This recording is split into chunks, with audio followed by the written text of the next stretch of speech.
Gokul's reward. Gokul was a poor farm hand. Though he lived in a village close to the city of Banaras on the banks of the river Ganga, he had never seen the city. As he was a very good worker, his master thought of rewarding him. "Take these 10 silver coins, Gokul, and go and visit Banaras," he told him. Gokul had never taken a holiday.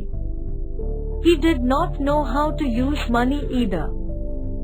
Whatever he needed, he got by exchanging the extra wheat that he had grown. "Go to Banaras. Bring back presents for your family," his master told him. Gokul decided to go home and tell his wife about the 10 coins of silver. His wife was very pleased to see the 10 coins of silver. She said to Gokul, "Go to Banaras at once. Give one part of the silver at the main temple of the city, and with the rest of the money you can buy a sari for me, a red handkerchief and bangles for me, father," said his daughter Rekha. Next day, Gokul set out for Banaras to buy gifts for his wife and daughter. He reached the city. He saw its tall buildings and the river where people were taking a dip. He saw boats in the river. Then he went to the market to buy gifts for his family. Gokul went to a sari shop. His eyes were dazzled with all the clothes there. At last he chose a red sari. "How much does it cost, sir?" he asked the shopkeeper. The shopkeeper replied, "It costs 5,000 rupees. Gokul did not know how much that was. He held out 5 silver coins and said, "Here is the money. Please wrap the sari and give it to me." The shopkeeper got angry and shouted, "Do you think you can buy such a costly sari for these 5 coins? Leave my shop at once. I have no time for jokes." Poor Gokul was surprised. He left the shop and went to the next bazaar. At this bazaar there were horses on sale.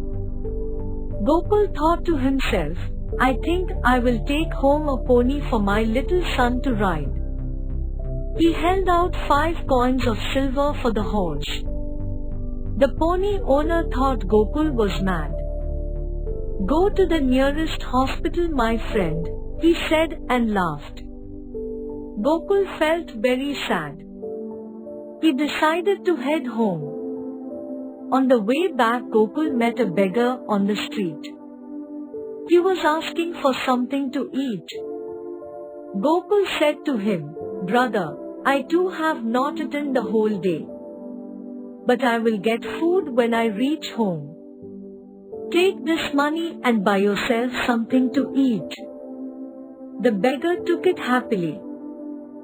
Back home he told his wife what had happened. When she heard that he had given all the money to a beggar, she was angry. "Why did you give all your money away?" she asked. In that city of crooks, the beggar was the only man who valued that money, he replied. His wife kept quiet. Next day, Gokul's master asked him to dig a well. Gokul set to work with his spade and soon it hit a pot of pebbles. Those were precious gems that had been left in the ground many years ago. He took the pot to his master. After seeing the gems, Gokul's master told him to keep the gems as he was the one who had found them. Then he showed the gems to the other farm hands. They laughed and said to him, "Why don't you try eating them?" Gokul knew that he was being made fun of. He decided to take the pot of gems to Banaras and see if he could exchange it for something worthwhile.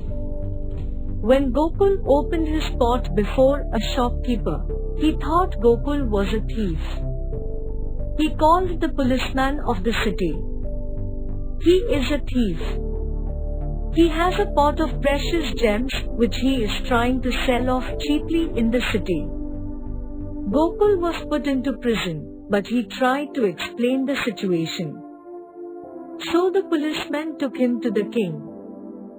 When the king heard his story, he cried out, "This is our man.